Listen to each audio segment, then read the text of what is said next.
पुष्कर अपने साथ इस बार कुछ सामान लेकर आया था, लेकिन वो सामान उसने बोर्ड पर रखा हुआ था। तुम यहीं पर दवाइयां बनाने वाले हो? ओके, जिग्नेश ने पुष्कर से कहा।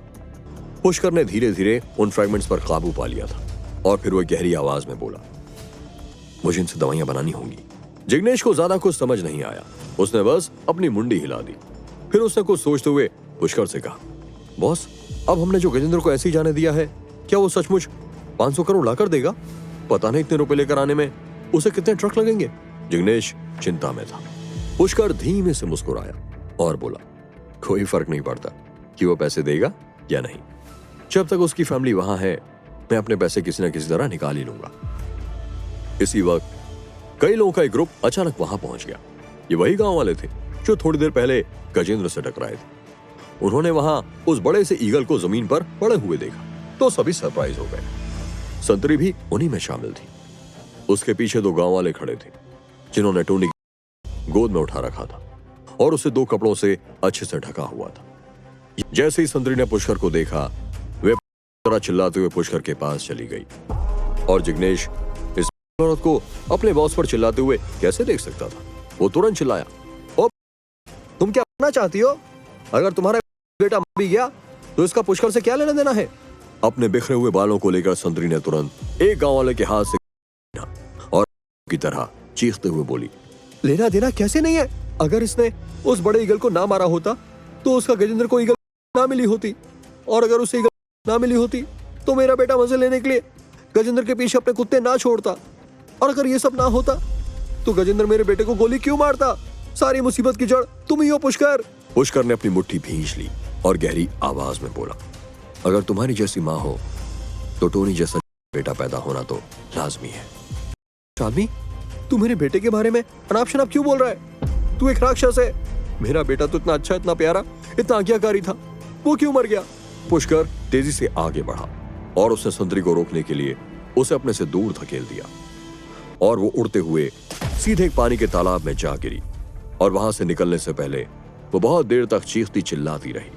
किसी को भी उस पर दया नहीं आ रही थी क्योंकि वो एक चालाक और बेहद औरत थी। मेरे मछुआरों भाइयों, मेरी मदद करो। संतरी जानती थी कि इस वक्त वो अकेली थी और पुष्कर को नहीं मार सकती थी, इसलिए उसने तुरंत गांव के लोगों को बुलाना शुरू कर दिया। लेकिन गांव के लोग इस वक्त पुष्कर से खौफ खा रहे थे। उन सभी के पांव और हाथ कांप रहे थे जब उन्होंने पुष्कर की ओर देखा। क्या कहा तुमने? तुम्हारा बेटा बहुत अच्छा था। तुम्हें लगता है कि तुमने एक अच्छे बेटे को पैदा किया था? ठीक है, मैं तुम्हें तुम्हारे बेटे से मिलवा देता हूं। अचानक एक बहुत ही नेगेटिव सी शैडो टोनी के ऊपर तैरने लगी। मास्टर देबू, जो अभी तक ये सब देखकर बिल्कुल चुप थे, अचानक चौंक गए और जोर से चिल्लाने लगे, पुष्कर नहीं, वो एक ही बहुत ही ईवल आत्मा है। पुष्कर ने इस बात पर बिल्कुल भी ध्यान नहीं दिया और उसने उस भूत को छोड़ दिया और टोनी की खूंखार और बुरी आत्मा सभी के सामने प्रकट हो गई। ओ मेरा बेटा! संतरी चिल्लाई। टोनी की आत्मा ने इधर उधर कहीं नहीं देखा। उसकी खूंखार आंखें सिर्फ और सिर्फ संतरी को घूर रही थी और वो तेजी के साथ उसके ऊपर झपट पड़ा। टोनी, मैं तुम्हारी माँ हूं। बेटे, ठीक से देखो, मैं तुम्हारी माँ हूं। संतरी का सिर चकराने लगा। वो जमीन पर दर्द से तड़पते हुए जोर जोर से चीख रही थी। नहीं, ये तो मेरा प्यारा बेटा था। वो दुनिया का सबसे अच्छा और माँ की बात मानने वाला बेटा था। वो मुझे ही कैसे सकता है? संतरी चिल्लाई। सब कुछ तुम्हारी गलती है। तुमने मुझे खाकर मरने दिया। तुमने उसको रुका क्यों नहीं?